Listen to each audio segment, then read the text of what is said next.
Good afternoon. It's Tuesday, March 8th, and we will be discussing Dirty Dancing, a fun film, and I hope you all enjoyed it as much as I did. Take it away, I'm not, Rabbi. I'm not sure I enjoyed it as much as you did, Vanessa, but we'll see. We can have point counterpoint. Yeah. Listen, at the beginning of my book groups, I said to them, did you like it? And they're like, well, I don't know. I said, I have 55 minutes to change your mind. Right. Well, I tried to change your mind a little bit about Marjorie Morningstar last week. Yeah. To make a little bit of a case for it. And I really do like comparing these two movies. So I think it's worth thinking about Dirty Dancing connected to Marjorie Morningstar. The first thing I'd point out that the word Jew or Jewish is never spoken in this movie, in Dirty Dancing, right? The question of whether or not this is an interfaith relationship is never really spoken about, right? Is faith the issue here? Maybe. We'll come back to that. But the movie was made in 1987. It did win one Oscar for its song, The Time of My Life. So it's directed by Emil Ardolino, who's of Italian descent. He died young, unfortunately. He died of AIDS, actually. He was 50 years old. But he actually won an Oscar before this for a documentary that he made called He Makes Me Feel Like Dancing. And he actually had many nominations for Emmys for his work on television, primarily with PBS. He directed episodes of Dance in America and Live from Lincoln Center. He was nominated for 17 different Emmys and won 3 of them for those kinds of things. He made a couple of other movies after he made this. This was his first feature film. His Oscar was for a documentary I mentioned, He Makes Me Feel Like Dancing, about a dancer. And after this, he made the sequel to 3 Men and a Baby, which was called 3 Men and a Little Lady. And he made Sister Act with Whoopi Goldberg. And I'm not sure what he would have done. Of course, he died too young.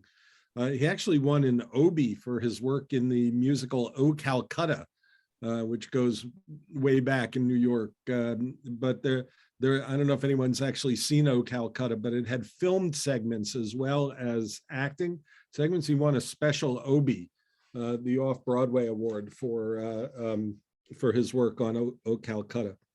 The writer of the screenplay is Eleanor Bergstein, and of course that's where the life experience of this movie comes into play. Not so much with Emil Ardolino, who certainly has a background in dancing and things like that. Eleanor Bergstein only wrote a couple of other screenplays, and I have to say that they weren't necessarily very well received. So before this movie, Dirty Dancing, she had a movie called It's My Turn, which was actually nominated for a Razzie Award, which are the awards they give to bad movies. So it was nominated for Worst Screenplay in 1980. And then she made a movie called Let It Be Me in 1995. But so this is by far her most successful and best known screenplay. And it certainly does seem to hew fairly close to home for her. She was born in 1938 in Brooklyn. Her family spent summers at Grossinger's in the Catskill Mountains. The location for this movie was actually someplace in Virginia, I think, but it's standing in for the Catskills. And she was indeed a teenage mambo queen, and she taught dance at Arthur Murray, and her nickname actually was indeed Baby. So I'm not sure how much of her actual life is in the movie, but certainly a lot of the background to the story comes from her life experience. So we'll talk a little bit about some of the performers in the movie, and of course Jennifer Grey. Probably you already know about her lineage in both in terms of Judaism and in show business. Her father is Joel Grey, who we've seen in Cabaret, and of course you may have seen him in other things as well. Well-known Broadway and movie star, and her grandfather is Mickey Katz, who played with Spike Jones in his orchestra for a while, and then created his own, and well known for his Yiddish song parodies and things like that. So at least 3 generations of Jewish entertainers in the family, right? So she's been in several other things and continues to appear in movies and television up to the present day. There's Mickey Katz there, So before she was in this, she had she might be most recognizable from the parts she played in Ferris Bueller's Day Off, where she plays Ferris's sister. And she's also in the Cotton Club movie, directed by Francis Ford Coppola. And she's got parts in a couple of other movies in the early 80s as well. And as I said, continues to go on and do good work today. Patrick Swayze unfortunately died in 2009. His mom was actually a choreographer and ran a dance school. So he grew up dancing. Indeed, he actually also worked as a teacher at an Arthur Murray studio, so which his character talks about in the movie. So some of his own life got into that as well. This is not his first movie by any means. He first appeared in a movie called Skate Town, USA, which I have to say I've never seen, 1979.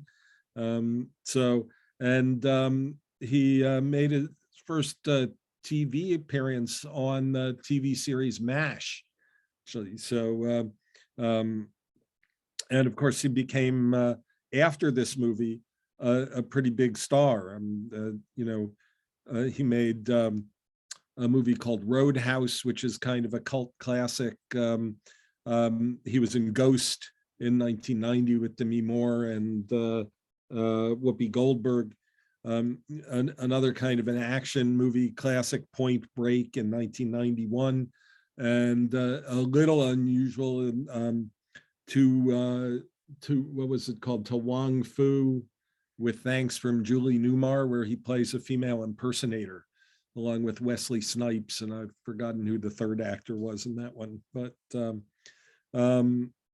so he became a pretty big star. Of course, Baby's father in the movie is very familiar to us from television and other movies. Jerry Orbach plays Dr. Jake Houseman in this movie. He was born in New York City in 1935 and died in 2004.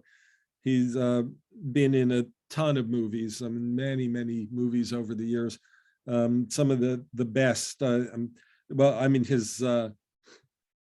He was in, if you go all the way back to Bye Bye Birdie in 1963, you'll find him in a very small part in Bye Bye Birdie.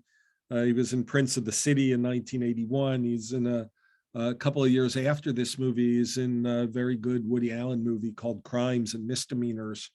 And of course, he's probably best known for Law and Order these days, which he appeared on until his death in 2004.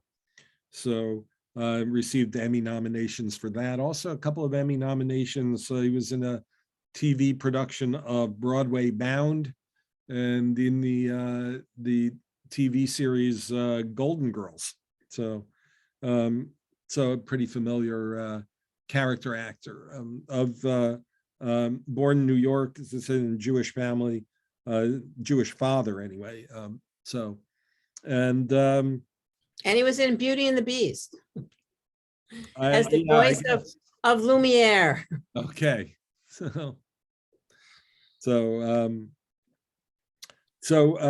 the guy who runs Kellerman's, Jack Weston, pretty well-known character actor as well. His real name is Morris Weinstein, and he, among other things, I just saw him recently late one night. Cactus Flower was on TV. He's got a good sized role in that from 1969. I think he got his start back in the early 60s. The first thing I remember him in is Please Don't Eat the Daisies from 1960. So, you know, a couple of good character actors in relatively small parts here. And then the other one who you may have recognized is Wayne Knight, who plays kind of the I guess the word would be tummler in Yiddish, right? He's the kind of the entertainment director at the resort. You know, he makes a lot of the announcements. He introduces acts and things like that. Tells some bad jokes. That was kind of that was a real job at Grossinger's and places like that. And he goes on to be much better known for his role as Newman on Seinfeld, probably his best known part. But he's in a lot of things as well, including Jurassic Park, which only interesting to me in the sense that we're going to talk about Steven Spielberg and Schindler's List next week. Steven Spielberg actually made 2 movies in that year, and the other one was Jurassic Park. So, but Wayne Knight is in Jurassic Park, Basic Instinct. He had a recurring role in the TV series Third Rock from the Sun. You know, a familiar face here. I'm not sure if anyone else in the cast is really familiar to us from other things. Pretty short list of credits and things like that. The mom, you know, baby's mom, Marjorie, is played by Kelly Bishop, who won a Tony for a chorus line in 1976.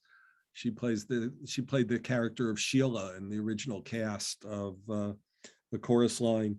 That's the one who sings at the ballet. And she made her film debut in An Unmarried Woman in a small part. So it's just sort of interesting that though she doesn't really have to do any dancing in this movie, she is a capable dancer. And maybe it's even an inside joke that in the final scene when baby is doing her dance with Johnny, her mom says she gets that from me. So indeed the actress is a dancer.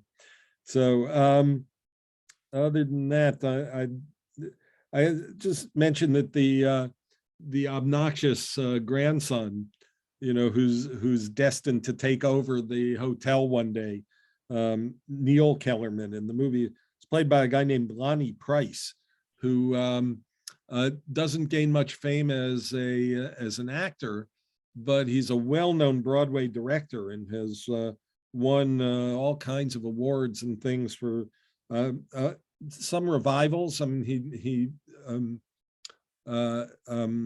directed a revival of Sweeney Todd that was very well regarded. He directed the original Sunset Boulevard on Broadway, the musical version, and the Billie Holiday musical as well, Lady Day at Emerson's Bar and Grill.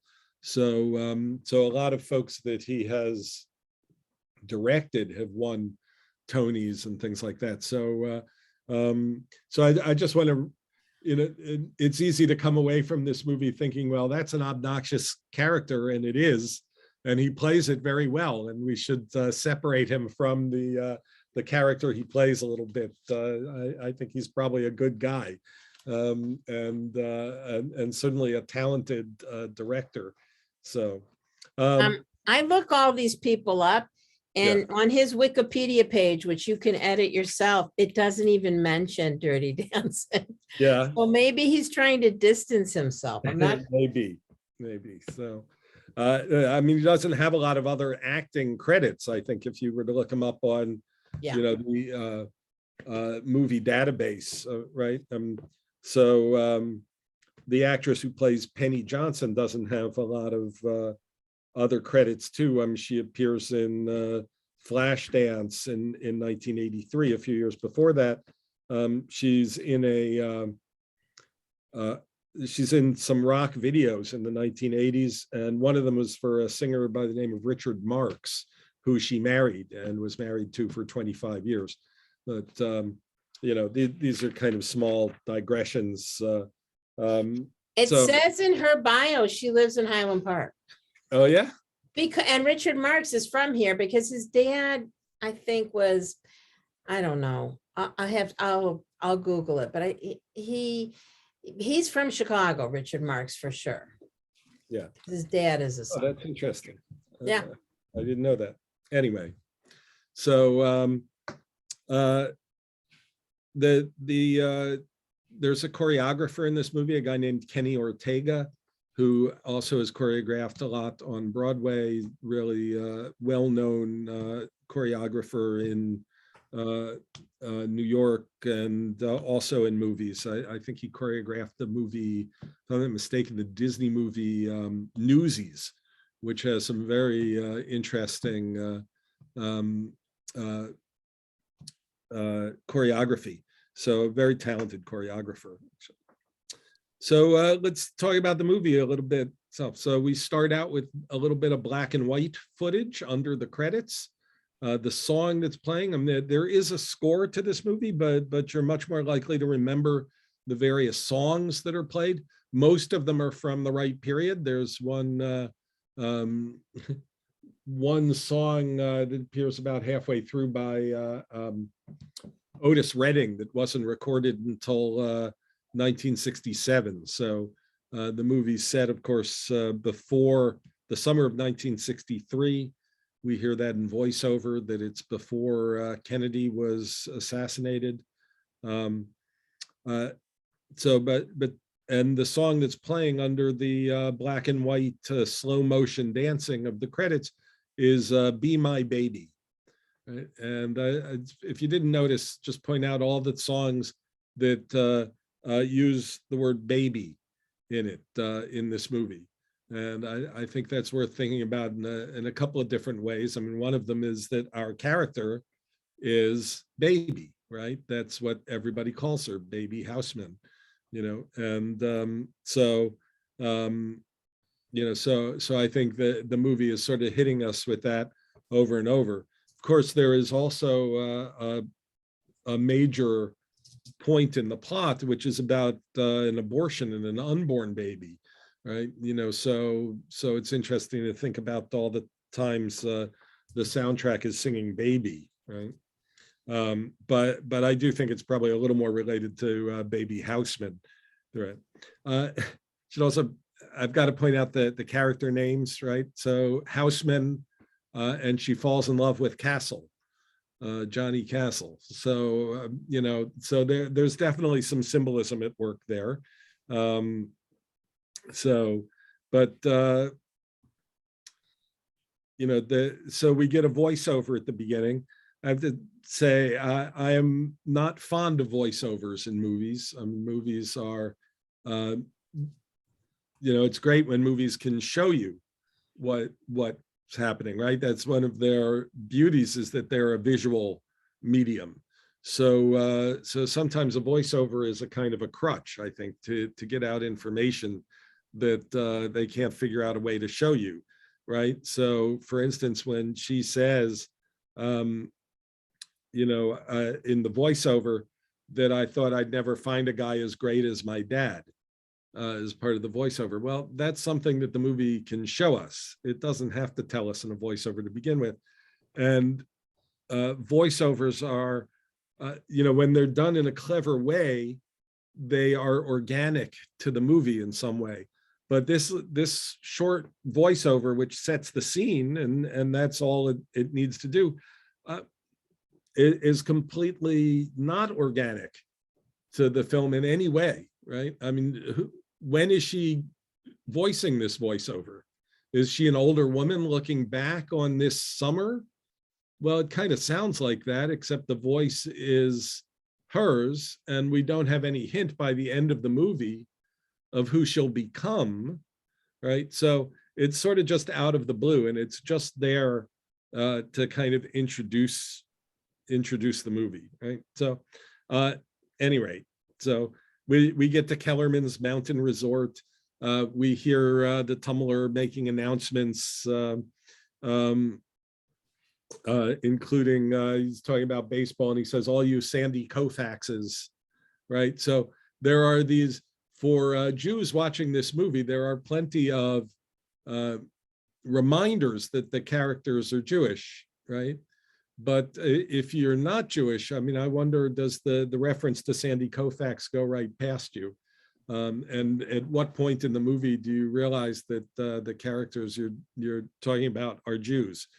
You know, I'd have to ask someone who comes at it with a clean slate, you know. So, but I think that's interesting. Remember, in the movie we saw last week, I mentioned that one of the things I like about it is that it is unapologetically Jewish, right? I mean, we have a bar mitzvah in the first scene. We have a Passover Seder. We don't have anything like this in this movie, right?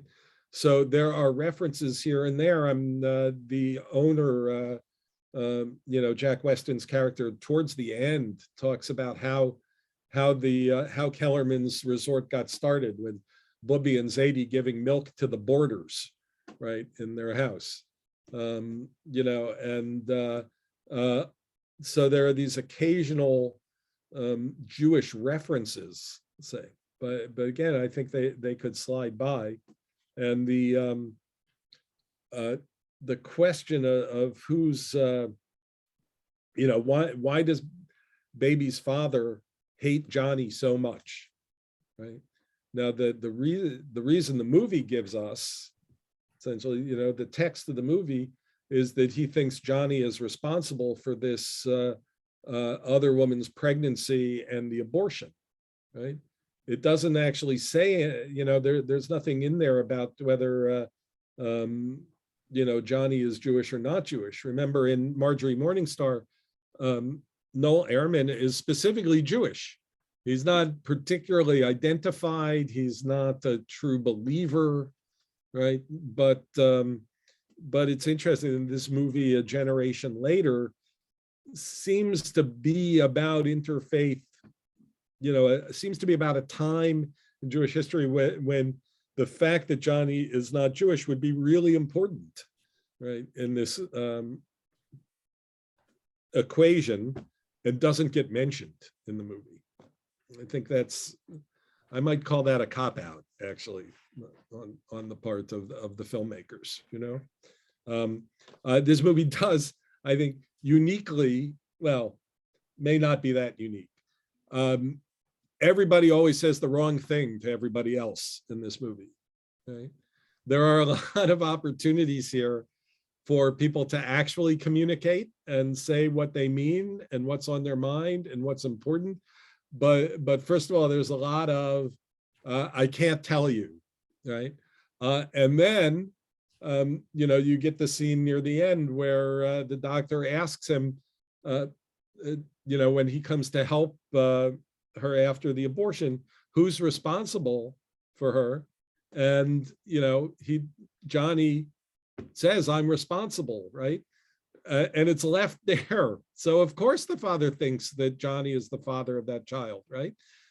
So I would, again, in the same way that I'd say that the voiceover is not organic, the way characters have this inability to communicate is also not that it isn't necessarily true to life, but it's not organic either, right? There are lots of opportunities to set the record straight in the movie.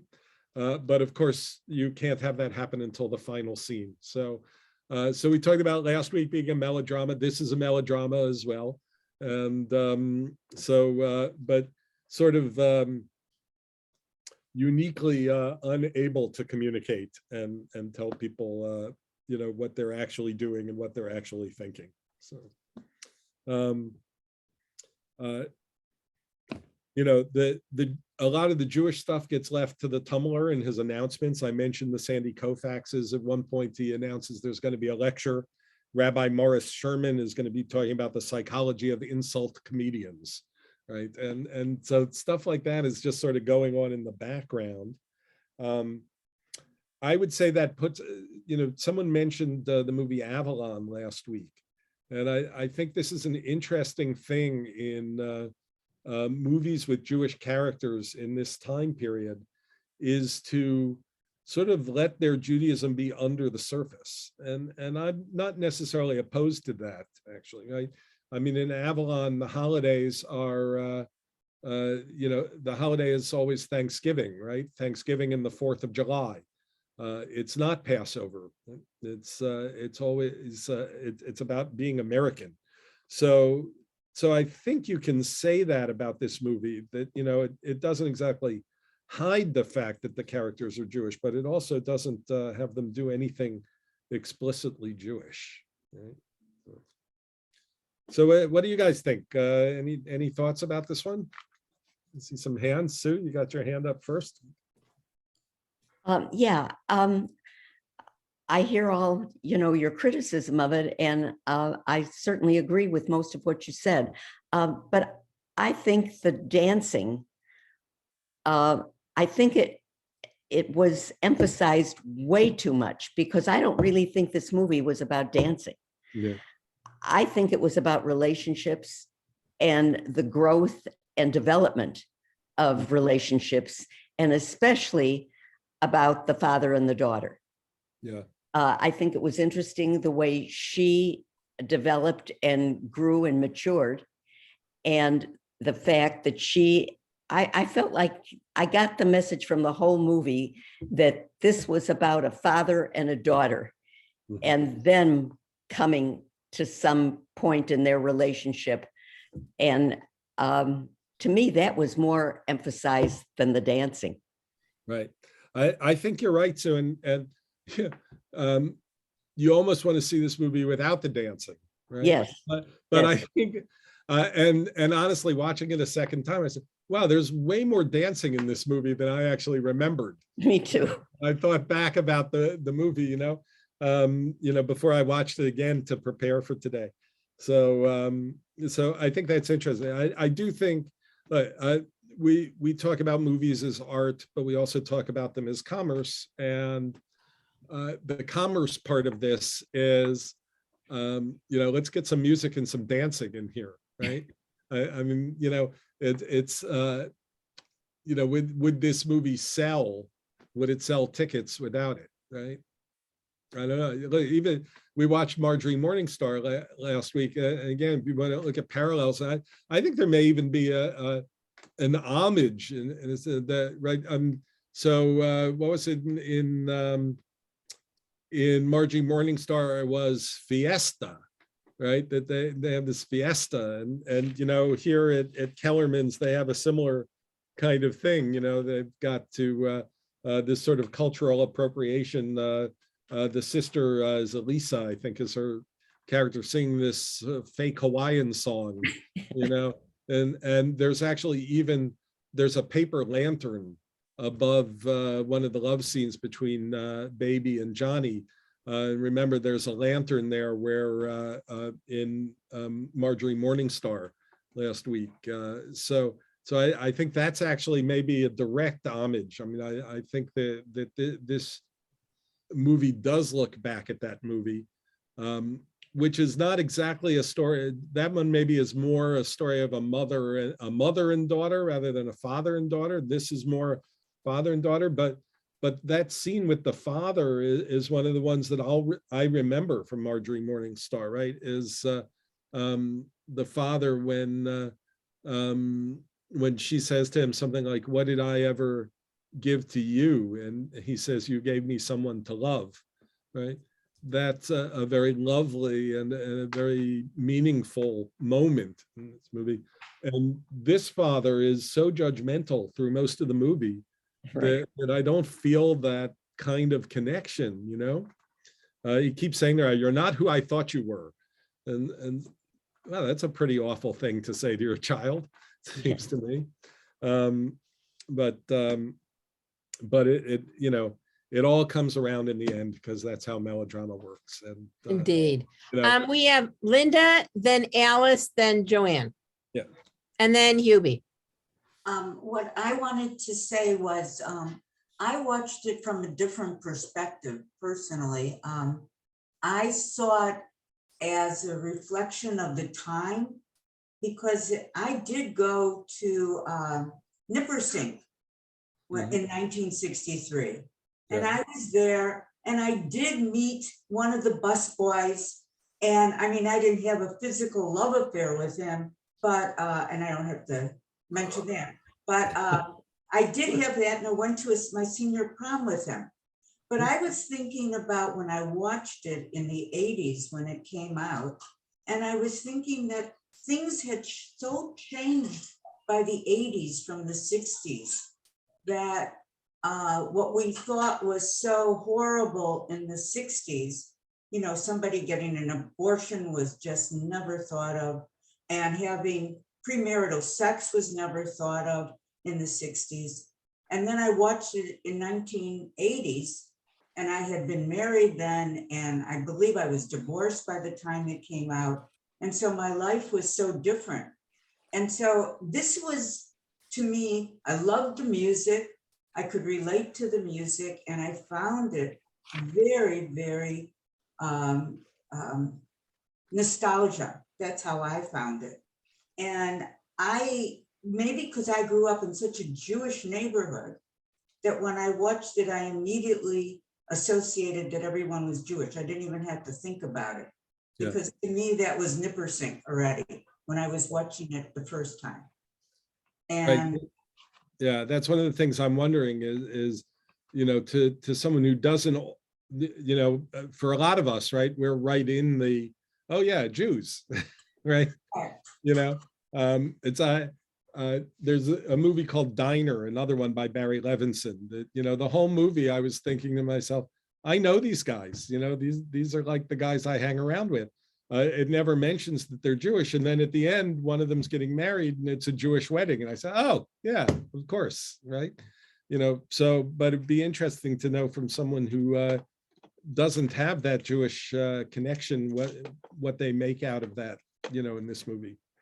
And I Not didn't- anyone on this call we can ask, I don't think. I was just going to say that I found her connection to her father was a little off. The mother had no interest in this whole thing.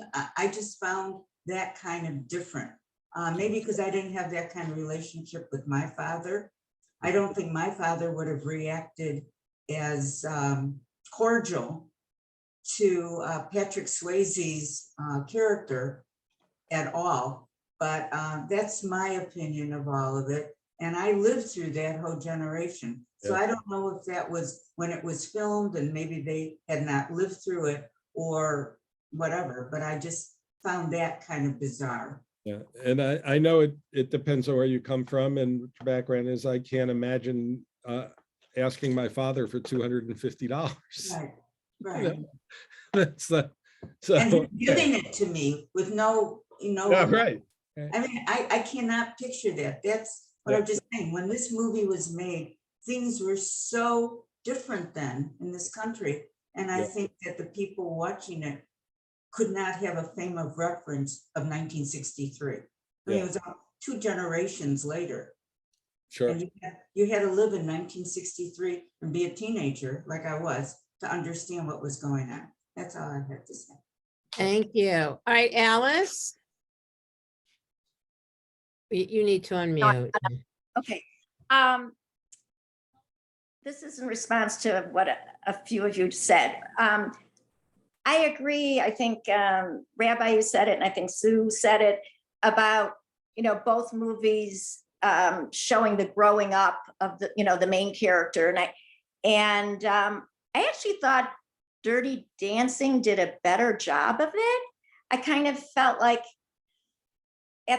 I don't know, I just felt like that she had, Baby had grown up a lot going through that whole experience of, you know, of trying to help Penny and and, you know, having the affair with Johnny. I don't know. I just thought, and it might go back, Rabbi, to what you said, that maybe the movie Marjorie Morningstar didn't do justice to the book, because I do remember reading that book and just being like, oh my God, this is, you know, fabulous, and really showing so much more than the movie did. But I just want to say one more thing.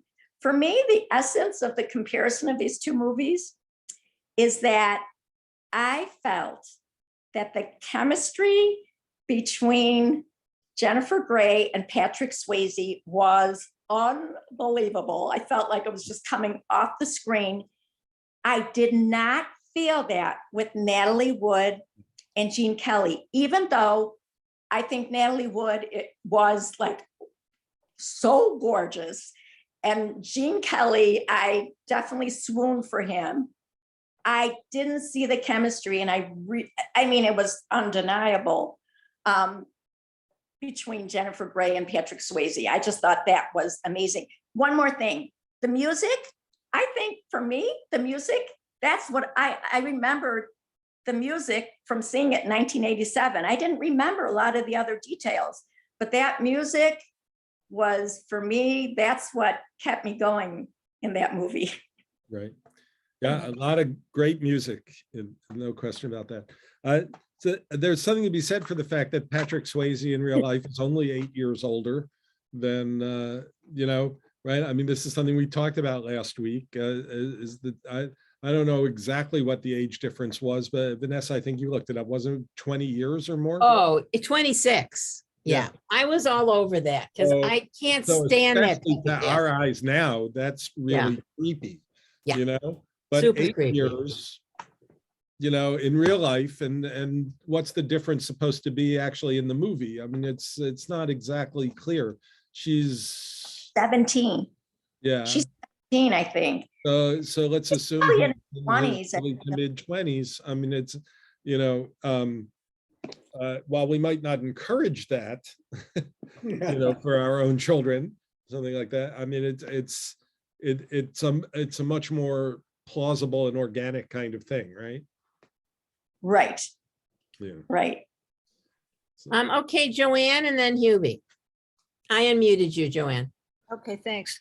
I think that there were two stories going on at the same time. One was her coming of age story that took many aspects, and the line, you can't keep baby in a corner. And she was breaking all kinds of rules from the very beginning when she went in to be with the staff, which she wasn't allowed to do, and on and on. And reaching out in all kinds of ways. But I think that one of the linchpins was when the owner of the resort was saying that the times are changing. The next generation is going to want to be traveling through Europe for their summers and not coming with their parents to play croquet. And that that the world is changing. And so I think that it works on both levels. And I thought it was fabulous the way through the dancing, she became an incredibly passionate person and grew through all of that. I thought that the dancing was integral to all that happening. Yeah, I don't want to completely malign this movie, right? I think it's very well directed. I mean, I think that the way she develops confidence through the dancing, right, becomes who she is, right? That she's, you know, and the movie shows that very well. You know, through the mistakes, and then gradually, right, adding to it, and among other things, her ability to trust that Johnny will lift her, right? Which doesn't, you know, I mean, the movie makes that with, and again, this is when a movie shows you something without having to tell it to you, right? I don't think it ever says in the movie, you don't trust me enough to do this lift. That just happens. We see them fall over in the water. We see them fall over in the field. We see that it's not quite there yet, right? That level of trust. So that when it happens in the final scene, that's why it's such a powerful moment, you know, that people have been parodying ever since this movie was made, right? You know, people have been doing it in their own, you know, at their own bar mitzvahs and things since this movie was made, right? Because it's such a powerful moment.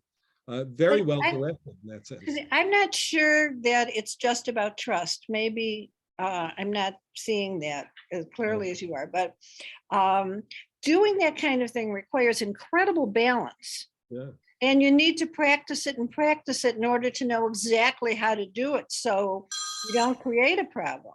Right. So I think it's both. It's trust and it's growth, right? So Yeah. we see the growth of the character, you know, through the dance. Right? And that's one of the things that I think this movie does very well. And so I almost feel like it should have trusted it, you know, they should have trusted the material even more than they did, right? They you know, we didn't need necessarily the voiceover at the beginning, you know. There's a superb movie trying to get out of this movie. Yeah, there's also the issue of the Ivies versus the Townies. Yeah. It operates on that level too, and all of the discrimination. Right. Yeah, I mean, you know, Robbie, who is the real creep in this, you know, the waiter, you know, who says to Baby at one point, some people count, some people don't, and tries to give her a copy of The Fountainhead, you know, right? You know, I mean, it's all, you know, yeah, I mean, I do think the movie skirts sort of the religious question here, but it clearly points out the class question here, you know. And Baby calls her father on it later in the movie, which may or may not be completely fair on her part, because remember, he's under the misimpression that Johnny's responsible for a baby that they got rid of illegally through an abortion. You know, you want me to only like people who are just like you, you know? So, I mean, I'm not sure that what she says there is entirely fair to him either, but certainly when he says, you know, you're not who I thought you were, it's not fair to her. So that's they could up the level of communication, let's say. Okay, Hubie's been waiting very patiently. Go ahead. Well, mine's just kind of a minor thing. It's coming back on those paper lanterns. I'm just wondering if, you know, if that isn't something that I see in a lot of things. In other words, in one movie, they come up with an idea and then it gets copied and it goes on to the next movie.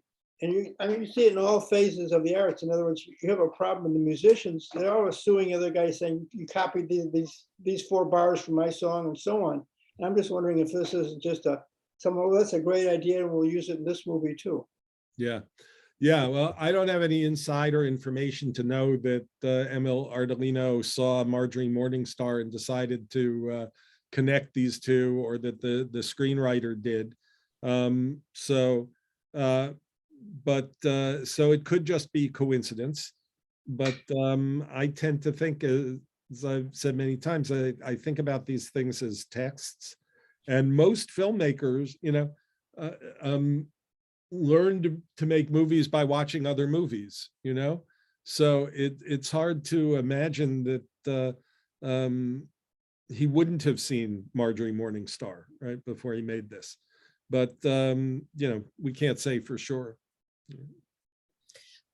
Neil said, I haven't seen it in years. Okay, so, but remember it having an undercurrent of anti-Jewish culture. Am I the only one feeling this? I felt that the main appeal of this movie, like Roadhouse, is the sex appeal of Patrick Swayze. I didn't feel that at all. And, you know, I thought that Jennifer Grey's character, you know, when you said people don't say what they feel, I thought she did. And and Joanne said, we can see her growing through this movie. And, you know, she's a different person than when she came up to, what was it? Well, I forget the name, whatever they called the place. Yeah, you know, I think both of these movies in some sense have been unfairly maligned as kind of movies about the Jewish princess, right? And sort of the the kind of nouveau riche conspicuous consumption of Jewish people, right? And I don't think either movie really plays that way when you watch them closely. There, here and there, there's a couple of little hints. Grossinger's was famous for serving mediocre food in gigantic portions, right? And that's so we see a moment, where there's just too much food, right, on the table. So there are some moments, but I really don't think the movie criticizes Judaism. I don't think it talks enough. I don't think it talks enough about Judaism to criticize it, right? I mean, it uses this sort of shorthand that she's even sort of the guy who's kind of a jerk, and maybe he comes off as a jerk even when he's saying this, is that after the summer's over, he and some of the busboys are going to be freedom riders, right? She's going to join the Peace Corps. I mean, I think that the kind of the Jewish commitment to social justice is there in this movie, but we're also about to hit the Kennedy assassination, the expansion of the Vietnam War. I mean, all of those things that drive a wedge between generations in the 1960s that caused the blinders to fall off our eyes in terms of government and a lot of other things. So it is a nostalgia piece for a different time. I don't think it condemns Judaism. I think also poignant is at the end where Kellerman, thank you, Ross, is talking to the African-American musician leader, and he said, I feel like this is an ending. Kids aren't going to want to. Tito, thank you. Oh my God, Ross, excellent. Ross is a big fan, I know, of this. I see that. I did not realize that. He's been looking forward to this discussion for a while. Right. Well, now I know, you get the outgoing president something, we're going to have to get something from Dirty Dancing. Anyway, that kids aren't going to want to come up here and, spend time with their parents. And I thought that was, I just thought it was interesting. Yeah. Yeah. And I think Joanne mentioned that scene also. It's all slipping away, right? Yeah. Yeah. Hubie, what do you want to say? Well, on this whole thing, I think that the owner, when he said that they aren't going to want to keep doing this, I think we can have a whole new discussion on this. That originally the Catskills were because Jews weren't welcome very many places, and that's the only place they could go. And this is indicating that there's a change in this. I mean, we're talking about it from a different angle, but that they can go. The kids can now travel through Europe and do all these places, and you could go traveling into the Southwest and go to Florida, and there's just so many different. I mean, that's really what was going on there. There's an opening up there. Yeah, I think that's right, Hubie. Certainly that is the birth of these places, is because other kinds of resorts didn't allow Jews. Yeah. I grew up in Miami. Hotels didn't allow Jews, on Miami Beach. I noticed in the first scene when the family's driving up there, baby looks clearly bored, like she would rather be doing anything else than going to this resort with her family. Mm-hmm. And then she decides, well, she's not going to make it such a boring summer because she's going to have a romance. Yeah. But she does all the activities. And listen, after being at camp these many years, she went into all of them with a good, I got kids who I can't drag them to go into the swimming pool. Okay. Susan and then Linda. Okay, so My husband and I in 1960 spent our honeymoon at the Concord in the Catskills. Mhm. And I'd never been to Grossinger's, so I can't tell you that I know what that was like, but I thought all those Concord's resorts very were pretty similar. similar, except it wasn't like camp at the Concord. Mhm. I mean, there were never all these silly games with all the group getting involved and everything. Yeah, there was lots of food. But the food, if I remember correctly, it was a long time ago, the food was good. But I couldn't relate to this Kellerman's the way, say, Linda could, because it was so different at the Concord. It wasn't like that at all. Just curious, what time of year did you get married? August, Okay, so you were it was there in the summer. end of the season. Good. Yeah. So I mean, it was crowded. The place was full. mhm. You know, it was beautiful. I mean, it was wonderful, but certainly it didn't have that campy atmosphere. Yeah. I didn't feel like we'd gone to camp. Linda, Well, I just wanted to say that I went away with two other friends and I was 17 years old. And I did go away that summer for just a long weekend. We weren't there the whole summer, but we did go away. It was the first time that I was allowed to go away by myself with some other friends. So what I was trying to bring out was this movie shows the beginning of the change in society of what was going on. I agree with Joanne, what she was saying, and I agree with Alice, what she brought out, but I just wanted to point out that I did notice that we have grown so much from the prejudice, not the prejudice, but the way that we were raised in the 50s and 60s to what it was in the 80s when this was filmed. There was a big difference in society. And I never remember anybody dancing like that when I was growing up. There was no such thing as dirty dancing that I knew about. And so this was a big shock to me. The music was there, I believe. We had a lot of music, but there was no dirty dancing. So that's what I'd like to know, where this theme came from, unless it was from the East Coast or from Hollywood's version of what the people were doing in the 60s and dancing, unless somebody can explain that to me. Yeah, well, as I mentioned, the screenwriter herself was a mambo dancer, you know, and so she's clearly getting it from her background. She was from the East Coast, so maybe it was more of a thing there than it was in the Midwest.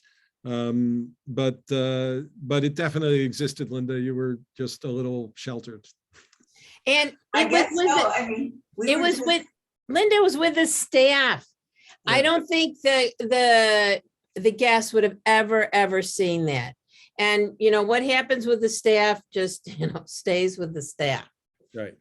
I guess so, because I mean, I never saw any of this at the places I hung out in, and I was always dancing and did those things, and I've never seen that before. So this whole thing, when that came out and Saturday Night Fever came out, and I was wondering when Saturday Night Fever, was that before or after this movie?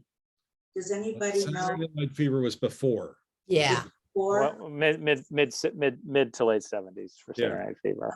Around 75, because 76, I think. You're right, Ross. with John Travolta. Okay, Yeah. so that, that came out, and then I didn't know if this was a play on that, this movie. I don't know if it's a play on that, but certainly one of the, a movie is successful and then other movies like it get made, right? So this movie gets greenlit by a producer somewhere because, hey, it'll be another Saturday Night Fever, right? So Saturday Night Fever was 1977. okay. Thank you. John, wait, let me go ahead. I grew up, my best friend's family owned Browns Lake Resort up in Burlington, Wisconsin. which I went to all through high school. And then I went with my parents and we had our 10th class reunion up at Browns Lake Resort. But this was very reminiscent. And the activities, there was always something going on to entertain the people, the guests, and the food was delicious. And the show, the social director was a guy by the name of Dink Freeman from Chicago, who was a lot funnier, by the way, than the guy in the movie. Yeah. But the dance team, it was very reminiscent as far as, and I thought, you know, the Chicago area had up in Wisconsin, somebody mentioned Nippersink. I think Browns Lake Resort was a little nicer than Nippersink, but they had those in the Midwest too, and we enjoyed them. Great. Well, thank you everyone for your thoughts and insights into this. I do want to mention something about Schindler's List to prepare you just for what the conversation. It's a very difficult film. Of course, the subject matter is difficult. It's difficult to disengage from the subject matter, but the technique is what I'm really going to focus on next week. So if you haven't rewatched it and you're going to rewatch it, I mean, do your best to watch what the camera is doing. And those sorts of things, you know, so we know the story, right? You know, we know this, of course, know the story of the Holocaust, and most of us know the story of Schindler and Oskar Schindler, and what he did. But I think it's an extraordinary movie in terms of its craft, and that's it. It works on us so deeply, you know, on the level of plot, that it's hard to notice that. But if you can, try to pay some attention to the use of cameras and things like that. Okay, so anyway, thanks very much, and look forward to talking to you about something very heavy next week. So, Rabbi, where did you watch it? To be honest, it was on cable recently, and I DVR'd it, but I'm pretty sure it's available on Amazon. No, I'm looking. Yeah. Well, if you can't find it, just let me know. We'll find it. Okay, good seeing everyone. Bye-bye. Thank you. Thank you. Bye. Bye-bye. You.